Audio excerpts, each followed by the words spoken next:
تو جتنے جانور ہیں دن رات کی ٹینشن کے بعد آتے کہاں ہیں؟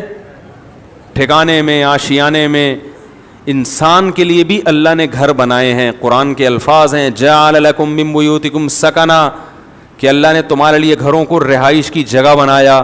سکنا جو ہے نا یعنی رہائش کی جگہ. اور اللہ نے یہ بھی فرمایا گھر بنتا ہے ریلیشن سے. جعل لکم من انفسکم ازواجا لتسکنوا الیہا، اللہ نے تمہارے لیے جوڑے پیدا کیے تاکہ تم سکون حاصل کرو. تو نکاح ہوتا ہے، گھر وجود میں آتا ہے، اور اللہ نے بتایا کہ یہ جو تمہارے گھر میں آئی ہے اس سے تمہیں کیا ملے گا؟ سکون ملے گا. تو پتہ چلا یہ تو سارا پروسیس ہے کس کے لیے؟ سکون کے لیے بھائی. اور ہمارے ہاں زیادہ تر ٹینشنوں کے واقعات گھروں کے ہوتے ہیں. جن کے گھر نہیں ہیں وہ سکون سے ہیں، اور جن کے گھر ہیں وہ ڈپریشن کی گولیاں کھا رہے ہیں. تو اس کا مطلب معاشرے میں کوئی بہت ہی الٹا کام ہو رہا ہے جو بالکل فطرت سے ہٹ کر ہے. کیا ایسے یار کیوں سمجھ میں کیوں نہیں آ رہا؟ دیکھو روٹی پیٹ بھرنے کے لیے ہے نا، روٹی سے پیٹ نہیں بھر رہا، مطلب وہ بہت ہی کچھ ایسا چیز آپ نے کھائی بھی ہے، یہ کچھ ایسا لائف اسٹائل ہے کہ آپ کا تو میدا ہی الٹا کام کر رہا ہے. ارے کسی کمبخت کی پانی سے پیاس نہ بجھے، چلو کولڈ ڈرنک سے نہیں بجھ رہی پیاس، سمجھ میں آتا ہے یار کولڈ ڈرنک نہیں بجھ رہی، تو کولڈ ڈرنک تو اللہ نے پیدا تھوڑی کی ہے پیاس بجھانے کے لیے. کسی کی بجھتی ہے کسی کی نہیں. بعض لوگ کولڈ ڈرنک پیتے ہیں نہیں بجھتی. چائے سے نہیں بجھ رہی سمجھ میں آتا ہے، دودھ سے نہیں بجھ رہی، پانی سے تو بجھنی چاہیے نا. کمبخت کی پانی سے پیاس نہیں بجھ رہی، اس کا مطلب باڈی میں تھوڑا بہت فالٹ نہیں ہے. میرے یہ سمجھانے سے بھی اگر سمجھ میں نہیں آ رہا تو تھوڑا بہت فالٹ نہیں ہے. اتنی اچھی مثال دے کے بھی اگر سمجھ میں نہیں آ رہا تو میرے بھائی جن کی نہیں آ رہا، یہاں تھوڑا سا فالٹ بہت بڑا فالٹ ہے، بہت بڑا فالٹ ہے.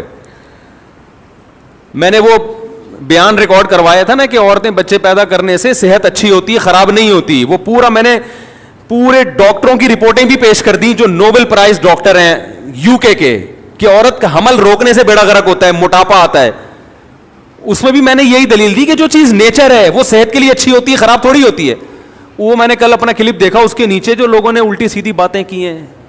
ارے تم دلائل کو نہ سمجھنا چاہتے ہو نہ ماننا چاہتے ہو، تم انگریز کے پٹھو ہو، کمبختوں، تم دم ہلاتے رہو ساری زندگی. تمہارے اندر، آپ کو نہیں کہہ رہا جو اس نے کمنٹس کیے تو اس کو کہہ رہا ہوں، تمہارے اندر سوچنے سمجھنے کی صلاحیتیں ختم. تمہیں جو لائن پہ لگا دیا نا 2 بچے تو بس تم اسی پہ لگے رہو. اب برباد کر دو اپنی بیویوں کی صحت بھی، اپنی صحت بھی، اور اپنا خاندان بھی تباہ کر دو. بچے تو ہوتے ہی 2 کے بعد ہیں، گھر تو بنتا ہی 2 کے بعد تو بچوں کی شروع ہوتے ہیں کہ جن کا ایک گیدرنگ ہوتی ہے، آپس میں کھیلتے ہیں. تو ایک لائن پہ لگا دیا، بس اسی پہ سب چلتے چلے جا رہے ہیں. تو گھر کس کے لیے بنایا اللہ نے؟ سکون کے لیے. ایک گھر میں سکون نہ ہو تو چلو بات سمجھ میں آتی ہے کہ بھائی کبھی کبھار ہزاروں میں کوئی ایک بیمار بھی پیدا ہو جاتا ہے نا. ہر گھر میں لڑائیاں، ہر گھر میں بے سکونی، لاکھوں میں ایک آدھ گھر ہوگا جس میں سکون ہوگا. بھائی کم بہت بھائی سے بات نہیں کر رہا، بہن بہن سے بات نہیں کر رہی، جٹھانیاں، نندوئی، ساسیں، وہ تو ایک مستقل ٹاپک ہے. باپ اور اولاد میں نہیں بن رہی، ماں بیٹی میں نہیں بن رہی، میاں بیوی میں نہیں بن رہی. تو اس کا مطلب ہے کہ معاشرے میں کوئی چھوٹا موٹا فالٹ نہیں ہے بھائی. یہ تو جانور پھر ہم سے اچھے ہیں. کیا خیال ہے بھائی جان؟ ہم سے اچھے جو پھر کبوتر نکلا، چڑے نکلے ہیں بھائی. ہمیں آفس میں سکون مل رہا ہے، گھر میں نہیں مل رہا. یہ تو بہت بڑا فالٹ آ رہا ہے معاشرے میں، اور یہ ان میں تو بہت ہی زیادہ ہے جن کی ہم تقلید کرتے ہیں. تبھی وہ تو کرتے ہی نہیں نا، 40 سال تک گھر بناتے ہی نہیں ہے کہ سکون سے زندگی گزرنے دو، 40 سال کے بعد دیکھیں گے. ان کو پتا ہے کہ اگر پہلے سے کر لیا تو عذاب میں آ جائیں گے. تو اس کا مطلب اس معاشرے میں ہم سے بھی زیادہ ٹیکنیکل فالٹ ہے، کوئی بہت بڑا فالٹ ہے. تو وہ فالٹ کیا ہے؟ کیا خیال ہے؟ سمجھنا چاہتے ہیں؟ بہت بڑا فالٹ ہے. اور ماہر نفسیات اکثر اس فالٹ کو ہائی لائٹ نہیں کرتے کیونکہ وہ خود اس فالٹ میں مبتلا ہوتے ہیں. الحمدللہ سمجھا پا رہا ہوں اپنی بات. یہ بات سمجھ میں نہیں آ رہی، یہ بھی میں چھوڑ رہا ہوں آہستہ آہستہ. سمجھ میں آ رہی ہے بات؟ وہ اکثر اس فالٹ میں مبتلا ہیں. وہ کیا ہے فالٹ؟ کہ جب تک حقوق کا دائرہ کار متعین نہیں کیا جائے گا کبھی بھی اتحاد اور محبت پیدا نہیں ہو سکتی. اس کو ایک اور اسٹائل میں بیان کرتا ہوں, دوسرے اسٹائل میں. جب تک ظلم ختم نہیں ہوگا گھر میں محبت پیدا نہیں ہوگی, اور ظلم کو جب تک ڈیفائن نہیں کیا جائے گا کہ ظلم کی ڈیفینیشن کیا ہے, ظلم ختم ہو نہیں سکتا. نہیں آ رہی بات. جو مذہب کو فالو نہیں کرتے, خدا کی قسم لا الہ الا اللہ, قیامت تک الٹے لٹک کے پی ایچ ڈی کر لیں نفسیات میں, وہ ظلم کی ڈیفینیشن بیان کر ہی نہیں سکتے کہ ظلم کہتے کسے ہیں. کیونکہ ظلم کہتے ہیں کسی کا حق ادا نہ کرنا. جب آپ کو پتہ ہی نہیں ہوگا اس کا حق ہے کیا, تو ادا نہ کرنا اور کرنا کیا کیا کیا ڈیفینیشن ہوگی, پتہ کیسے چلے گا کہ حق کی ادائیگی کیا ہے اور عدم ادائیگی کیا ہے. کیونکہ حق کی ادائیگی کس کا کس پر کتنا حق ہے, کیا حق ہے, وہ نہیں ادا کرے گا تو لڑائیاں ہوں گی نا. میں سمجھ رہا ہوں کہ اس کا مجھ پر حق ہے, وہ سمجھ رہا ہے کہ ہے ہی نہیں, تو کیسے معاملہ چلے گا؟ یہ فیصلہ کون کرے گا کہ یہ مطالبہ درست ہے یا غلط ہے؟ یا تو یہ اسلام بتائے گا. اسلام اگر نہیں بتاتا تو پھر پوری کائنات بیٹھ کے یہ ڈیفائن ہی نہیں کر سکتی کہ کس کے کس پر کیا حقوق ہے, اس میں اختلاف پیدا ہوگا. بعض دفعہ کلچر بتاتا ہے کہ کس کا کس پر کیا حق ہے, وہ کلچر غلط بتا رہا ہوتا ہے, ساری دنیا کہہ رہی ہے کلچر غلط ہے. دیکھو کلچر تو یہ کہتا ہے عورت کو چاہیے کہ جہیز لے کر آئے. کیا خیال ہے, کہتا ہے کہ نہیں کہتا؟ لیکن ساری دنیا کہتی ہے یہ کلچر غلط کہہ رہا ہے. انڈیا میں جہیز نہ لانے پر جلا دیا گیا بہوؤں کو, ایسے واقعات ہوئے, اس لیے کہ وہ کہہ رہے ہیں ظلم کیا, ہمارے جہیز کیوں نہیں لے کر آئی. ملکی قوانین بعض دفعہ بتاتے ہیں تو ملکی قوانین عاجز ہیں یہ بتانے سے کہ کس کا کیا حق ہے. آپ پوچھ لو جو لا ہے نا, اس آپ بولو بھائی یہ نہیں چاہیے, یہ نہیں چلے گا گھر میں. اختلاف اور لڑائی کو ختم کرنے کے لیے سب سے پہلا اصول یہ ہے کہ آپ کو یہ پتا ہونا چاہیے, باپ کو یہ پتا ہونا چاہیے کہ بیٹے کے اوپر میرے کتنے حقوق ہیں. میں اس حد تک بیٹے کو اپنا پابند بنا سکتا ہوں, اس سے آگے مجھے اللہ نے حق نہیں دیا, اس سے آگے یہ خدا نے میرے بھی اختیارات سلب کر لیے ہیں. شوہر کو پتا ہونا چاہیے بیوی کو میں اس حد تک اپنا پابند بنا سکتا ہوں, اس سے آگے کام میں اس سے بولو بھائی نہیں لے سکتا, یہ میرا رائٹ ہی نہیں ہے. عورت کو پتا ہونا چاہیے اس حد تک شوہر سے مطالبات منوا سکتی ہوں, اس سے آگے اللہ نے باؤنڈری کھینچی ہوئی ہے, مجھے آگے جانے کی اجازت نہیں ہے. ساس کو پتا ہونا چاہیے اس حد تک بہو میری خدمت کرنا اخلاقی ذمہ داری ہے, وہ بھی یہ پتا ہونا اخلاقی ہے یا قانونی, یہ بھی پتا ہونا چاہیے. کچھ چیزیں اخلاقی ہوتی ہیں, قانونی نہیں ہوتی. اخلاق کا دائرہ کار اخلاق کی حد تک ہی ہوتا ہے. ارے پڑوسیوں کو پوچھنا اخلاقی ذمہ داری ہے نا, آپ نہیں پوچھ رہے تو کیا وہ کیس کر سکتا ہے آپ کے خلاف؟ بھائی حدیث میں آتا ہے کہ وہ شخص مومن نہیں ہے جو خود پیٹ بھر کے کھائے پڑوسی بھوکا سوئے.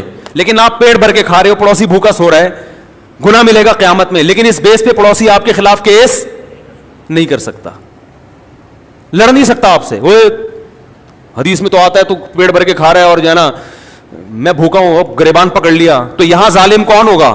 وہ پڑوسی ہوگا. بھائی اخلاقی ذمہ داری ہے کہ آپ پیٹ بھر کے کھا رہے ہو, لیکن آپ کی ہے, اس کی نہیں ہے, وہ نہیں مطالبہ کر سکتا.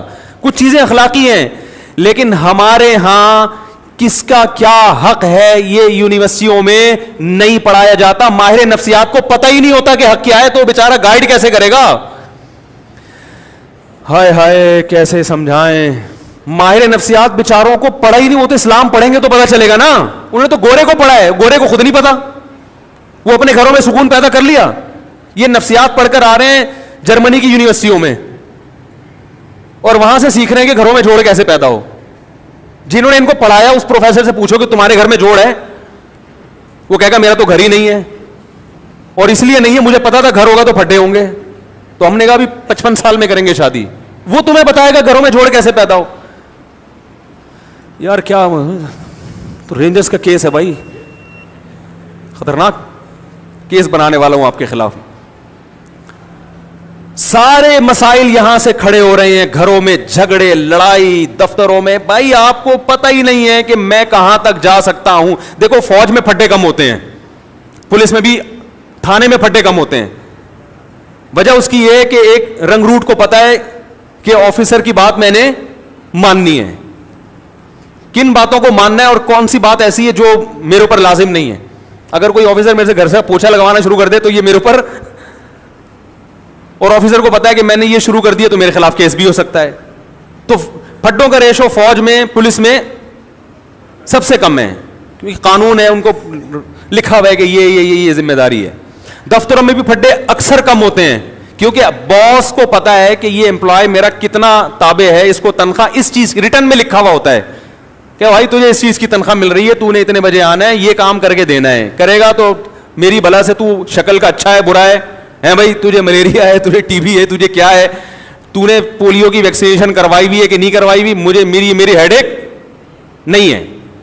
یہی ہوتا ہے نا بھائی, یہ کام ہے, یہ کر کے دو گے تو تنخواہ ملے گی, نہیں تو پتلی گلی سے نکلو. اس لیے وہاں بھی پھڈوں کا ریشو کیا ہے, وہاں پھڈے ہوتے ہیں غیبتوں کی وجہ سے. وہ باس, وہ دیکھو وہ چمچا بنا ہوا ہے, اس کو تنخواہ بڑھا دی ہم کیونکہ ایمانداری سے کام کر رہے ہیں, ہماری تو تنخواہ نہیں بڑھ رہی. یہ اتنے اور بھی باتوں کی حد تک ہوتا ہے. ایسا نہیں ہوتا کہ کمپنی بند ہو جائے پھڈوں کی وجہ سے, صرف باتیں کریں گے. وہ تو شوق ہے مسلمانوں کو باتیں کرنے کا, کیونکہ کام ہم تو ہوتا ہے گورنمنٹ کے اداروں میں ہی زیادہ ہوتا ہے نا, کیونکہ وہاں تو کام ہی نہیں ہوتا, تو باتیں کر کے ٹائم پاس کرنا ہوتا ہے.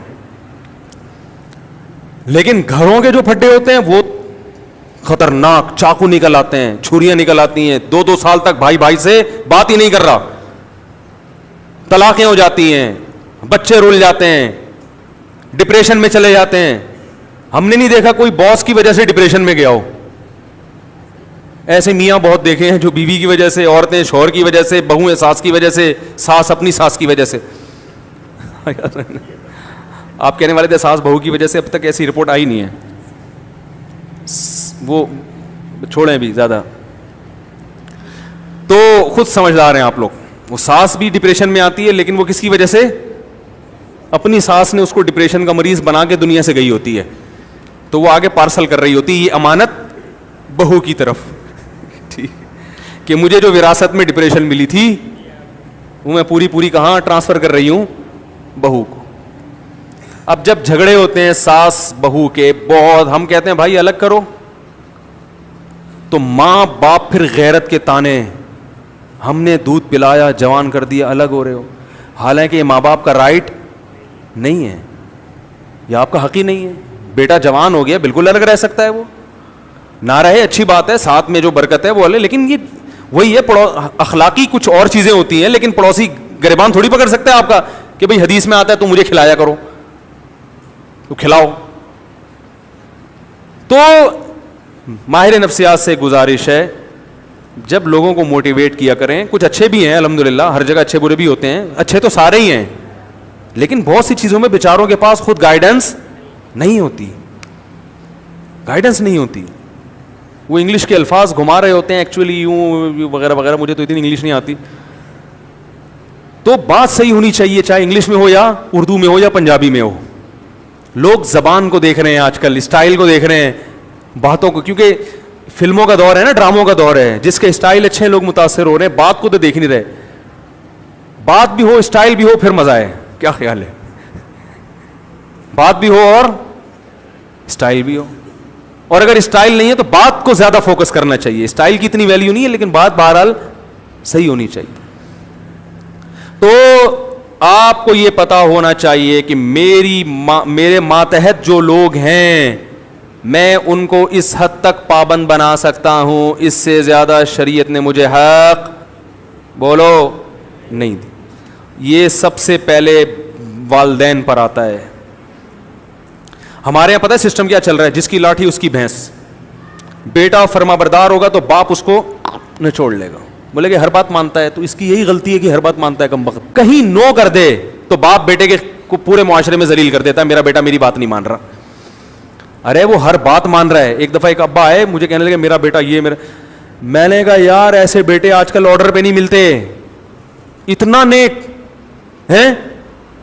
ایک چیز میں اگر اس نے انکار کر دیا اور وہ اس کا حق بھی ہے, تو آپ کو تو کہنا چاہیے بیٹا میں یعنی آپ کو تو اس کا دل جیتنا چاہیے, لیکن چونکہ بیٹا فرما بردار مل گیا تو ابا اس کو پوری طرح نچوڑ رہے ہیں. اگر وہی نافرمان ہوتا تو ابا کہتے صرف 100 میں سے 1 بھی مان لے تو میں خوش ہو جاؤں گا.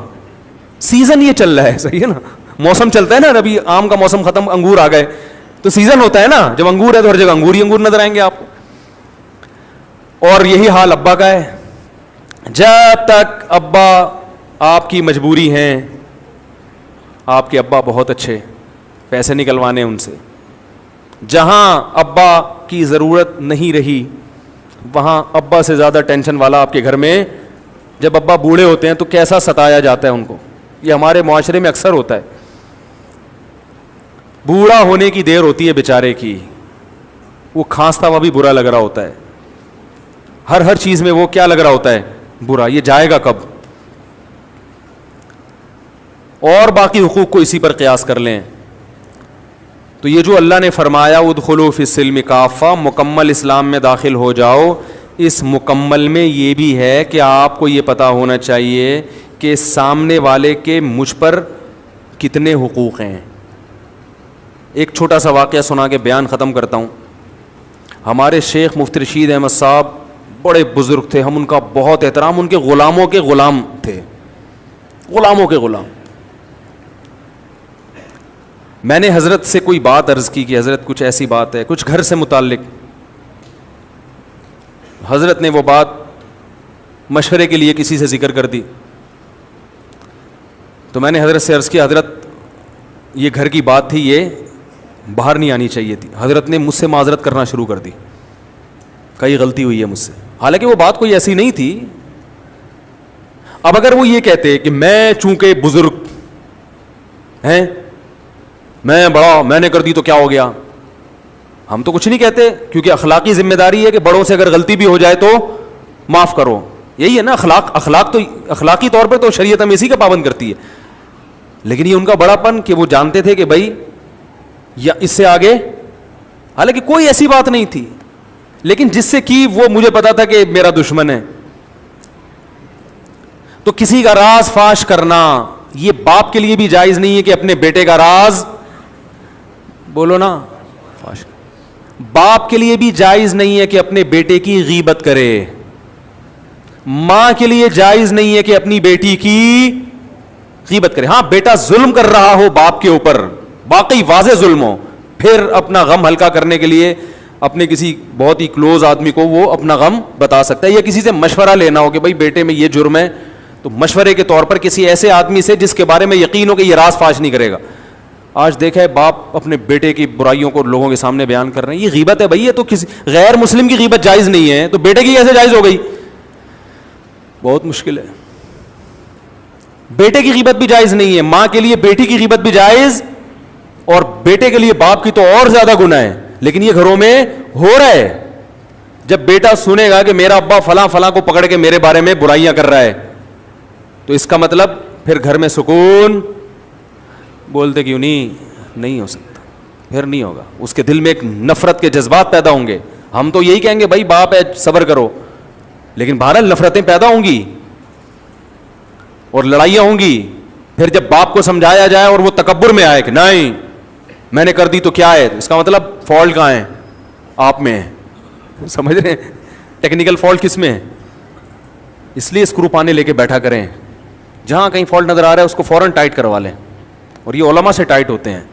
فوراً پوچھیں حضرت اس میں بتائیں غلطی پر کون ہے. تو یہ بڑا لمبا موضوع ہے کہ کس کے کس پر کیا حق ہیں, وہ بیان ہوتے رہنے چاہیے تاکہ ہمیں پتہ چلے کہ ہمیں یہ تو ہر آدمی اس چکر میں کہ فلاں کے مجھ پر فلاں پر میرے کیا حقوق ہیں, اس میں تو پتہ ہے سب, ہر آدمی اس کو نچوڑنے میں لگا رہتا ہے. لیکن میری باؤنڈری کہاں تک ہے. ماں باپ کہتے ہیں, مجھ سے اکثر فون آتے ہیں کہ والدین کے حقوق پر پلیز بیان کریں, آپ والدین کے حقوق پر بیان کریں, اور اتفاق سے میں کر دیتا ہوں اولاد کے حقوق پر. بعض دفعہ ایسا بھی ہوتا ہے, وہ کہتے ہیں یہ کیا بات ہوئی, میں کہتا ہوں بھائی اس پر بھی کریں گے لیکن ساتھ ساتھ اس پہ بھی تو ہونا چاہیے نا, اس پہ بھی تو ہونا چاہیے, دونوں چیزیں ضروری ہیں. تو اللہ تعالیٰ سے دعا ہے کہ اللہ ہمیں مکمل اسلام میں داخل ہونے کی توفیق عطا فرمائے. علماء نے لکھا ہے کہ استاذ مدارس میں نا شاگرد استاذوں کا بہت احترام کرتے ہیں, لیکن استاذ کے لیے کسی شاگرد کو فاسق و فاجر کہنا جائز نہیں ہے. سمجھ رہے ہیں؟ فاسق و فاجر کہنا جائز, زانی کہنا جائز نہیں ہے کہ یہ الزام ہے. تو اللہ نے ایک باؤنڈری رکھی ہوئی ہے, اس سے آگے آپ کو نکلنے کی اجازت نہیں ہے. کمیٹی ہے مسجد میں تو امام کو کمیٹی سے آگے نکلنے کی اجازت, بولو نا بھائی, نہیں ہے. وہ کمیٹی کا پابند ہے. بعض جگہوں پر ایسے ہوتا ہے امام کمیٹی کو لفٹ ہی نہیں کرا رہا ہوتا, کہتا ہے میں چونکہ امام ہوں, میں چونکہ, وہ چندے کے حساب دینے کے لیے تیار نہیں ہے کمیٹی کو. بھائی جب آپ کسی کمیٹی کے تابع ہیں تو جتنا چندہ آ رہا ہے آپ کے باپ کو بھی حساب دینا پڑے گا. بعض ائمہ, سب نہیں, اکثر تو الحمدللہ صحیح ہوتے ہیں, لیکن بعض جگہوں مسجد پہ کیس آتے ہیں امام حساب نہیں دے رہے, کہہ رہے کون مجھ سے کون ہوتا ہے حساب لینے والا, میں تو مفتی ہوں, میں تو بزرگ ہوں, میں تو فلانا ہوں, میں کیا کرپٹ ہوں. بھائی آپ چور ہو, کرپٹ ہو, آپ نیک ہوں. جب مسجد کا ایک رسید ہے, کوئی چندے کا سسٹم ہے, تو آپ کو اخپل طریقے سے چندہ کرنے کی اجازت, بولو بھائی, نہیں. اخپل لفظ یاد رکھ لیں, بہت سارے کام اخپل طریقے سے کرنے کی وجہ سے غلط ہو رہے ہیں. وہ مجھ سے اب لوگ آ کے پوچھنے تھے اخپل کا مطلب کیا ہے, پرسوں ایک صاحب اخپل کا مطلب پوچھنے کے لیے آیا تھا. تو وہ پابند ہے. اسی طرح کمیٹی پابند ہے کہ وہ امام کا احترام کرے, اس کے ساتھ ایسے پیش نہ جیسے ملازمی, اوئے ادھر آؤ, اوئے ٹائم دیکھ رہا ہے کیا ہو رہا ہے, ہیں تم نے بولا تھا 40 پہ نماز 45 پہ کھڑی کر رہے ہو تم, ہیں تمیز سے, ٹھیک ہے نا, ریکویسٹ کے ساتھ. تو مسجدوں میں بھی لڑائیاں, گھروں میں بھی. اللہ تعالی ہماری حفاظت فرمائے اور ہمیں یہ جاننے کی توفیق عطا فرمائے کہ ہمارا کس پر کتنا حق ہے.